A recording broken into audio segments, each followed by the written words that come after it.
अस्सलाम वालेकुम।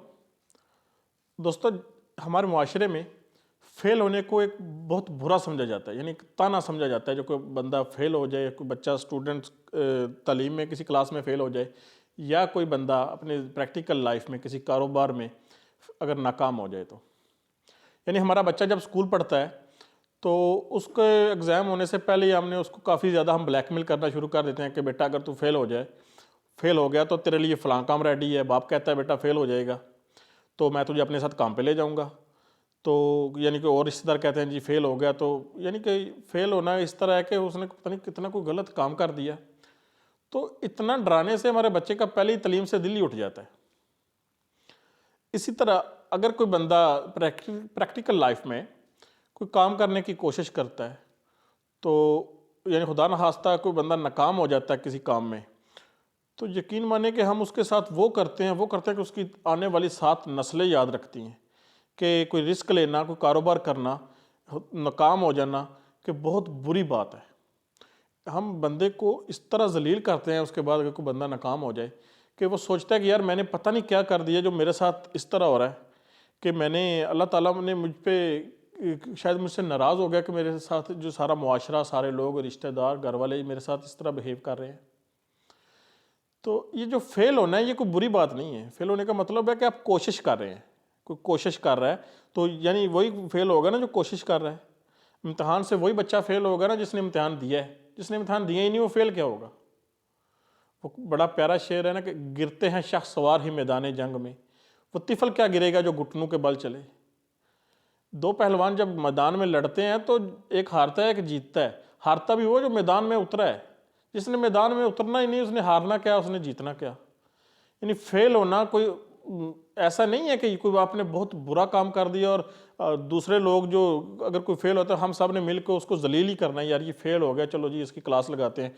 आइंदा कोई बंदा कोशिश ना करे कोई अपना काम करने की, अपना कारोबार, बिजनेस, किसी किस्म का भी कोई रिस्क लेने की कोशिश ना करें।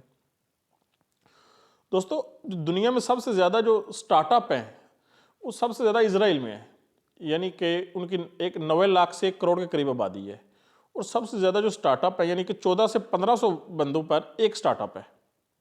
उनकी परसेंटेज निकाली जाए स्टार्टअप की तो 14 से 1500 बंदों पर एक स्टार्टअप बनता है।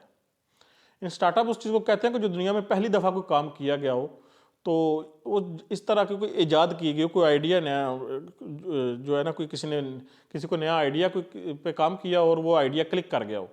तो सबसे ज़्यादा जिसकी परसेंटेज है पूरी दुनिया में वो इसराइल पे है और उनकी आबादी सबसे कम है, यानी कि 1 करोड़ से भी कम उनकी पॉपुलेशन है। और इसके बावजूद उनका सबसे ज़्यादा स्टार्टअप उनके यानी कि ये एजाज़ उन्हीं को हासिल है कि दुनिया को नए जो ट्रेंड है वो उन्हीं ने दिए हैं। और इकानमी भी उनकी सबसे अच्छी है। तो उधर जो उनके मुआशरे में फेल होना है ना, वो फेल होने वाले को अप्रिशिएट करते हैं। यानी कि बड़ी मशहूर उनकी कहावत है कि fail fail fast fail forward. जो फेल हो गया उसको शाबाश देते हैं, शाबाश देते हैं कि यार ये बंदा जो फेल हुआ है इसका मतलब है कि ये कोशिश कर रहा है। फेल वही होता है ना जो कोशिश करता है। और क्या फेल होगा, जिसने कोई काम ही नहीं किया उसने फेल क्या होना है। बच्चा फेल होता है क्लास में, यानी वो एग्जाम देता तो फेल होता है ना, जिसने एग्जाम देने ही नहीं उसने फेल क्या होना है। तो उनके मुआशरे में जो फेल होना है ना, अगर बंदा फेल हो जाए तो उसको अप्रिशिएट करते हैं कि यार तू फेल हुआ, तूने बड़ा अच्छा काम किया, यानी इसका मतलब है कि तू कोशिश कर रहा है। अगर दोबारा फेल हो जाए तो फिर उसको यानी कि अप्रिशिएट किया जाता है कि फेल होने वाले का जो फेल हो रहा है और कोशिश कर रहा है साथ में, तो इसका मतलब ये कभी ना कभी कामयाब भी हो जाएगा। मुआशरा मिल के उसको उठाता है कि यार ये बंदा फेल होने वाला, इसको उठाओ, ये कभी ना कभी कामयाब हो जाएगा। हमारे माशरे में जो फेल हो जाए हम उसको दबाते हैं, और वो बंदा जो हमारे माशरे में फेल हो जाए वो पता नहीं उसके लिए इस तरह ताना बन जाता है। नाकाम होना, उसकी नाकामी उसके लिए ताना बन जाती है कि एक दफ़ा फेल हो गया तो दोबारा कोशिश करने की हिम्मत ही नहीं पड़ती। हालांकि आप एक दफ़ा फेल हुए हैं, किसी काम में नाकाम हुए हैं, इसका मतलब है आपको बहुत कुछ सीख चुके हैं आप उसके बारे में। अगर आप दोबारा वही काम करेंगे तो आप उसको बड़े अच्छे तरीके से कर लेंगे। यानी कि इसराइल की बात कर रहे थे कि उनकी जो 90 लाख से 1 करोड़ के करीब आबादी है, तो हर 14 से 1500 बंदों पर एक स्टार्टअप है उनका। और इसी तरह अगर हमारी बात की जाए, यानी हमारी तकरीबन 22 से 25 करोड़ आबादी है। किधर 90 लाख से 1 करोड़ आबादी और किधर हमारी 22 से 25 करोड़ आबादी। और हमारी 22 से 25 करोड़ आबादी में मेरे ख्याल में इस पूरी आबादी पर भी एक स्टार्टअप नहीं होगा। क्या वजह है कि हम किसी को नया काम करने ही नहीं देते। अगर कोई करता है तो उसको खुदा न खास्ता नाकाम हो जाता है, तो उसको इतना दबाते हैं कि दोबारा उसकी आने वाली भी 7 नस्लें ये याद रखें कि कोई कभी भी रिस्क नहीं लेना, कोई नया काम नहीं करना, मुआशरे से हट के कोई काम नहीं करना। तो दोस्तों इस पे हमें सोचने की ज़रूरत है कि क्या हमने ऐसे ही चलते रहना है। यार अगर कोई बंदा आपको देखते हैं, ये आप सब का किस यानी मेरा आपका सब देखते हैं, कोई ना कोई बंदा हमें ज़रूर ऐसा मिलता है जो नाकाम हुआ है तो बेचारे ने दोबारा कभी कोशिश नहीं की कि मैं यार दोबारा कोशिश करूँ, एक दफ़ा फेल हुआ हूँ। तो क्यों, उसकी वजह यही है कि हमने उसको तंग इतना किया होता है कि वो अपने बच्चों को भी बताया जाता है कि बेटा कभी भी कोशिश नहीं करनी, एक भेड़ चाल जो बनी हुई है ना उसी पे चलना है, तुमने हट के नहीं कुछ सोचना। तो इसको सोचिएगा कि हमें अपने बच्चों को भी ये तरबियत देने की ज़रूरत है कि अगर कोई हमारा बच्चा भी यानी कि क्लास में खुदा ना खास्ता फेल हो जाए तो कोई बात नहीं, बच्चे फेल हो जाते हैं, यानी कि उसको हम मोटिवेट करें कि बेटा कोशिश करो, एक दफ़ा नहीं तो अगली दफ़ा तुम पास हो जाओगे। और हमारे जो बंदे नाकाम हो जाते हैं खुदा ना खास्ता किसी बिज़नेस में, तो उनको भी हमें इस तरह नहीं दबाना चाहिए कि यार तू तू गया, अब तेरी खैर नहीं है।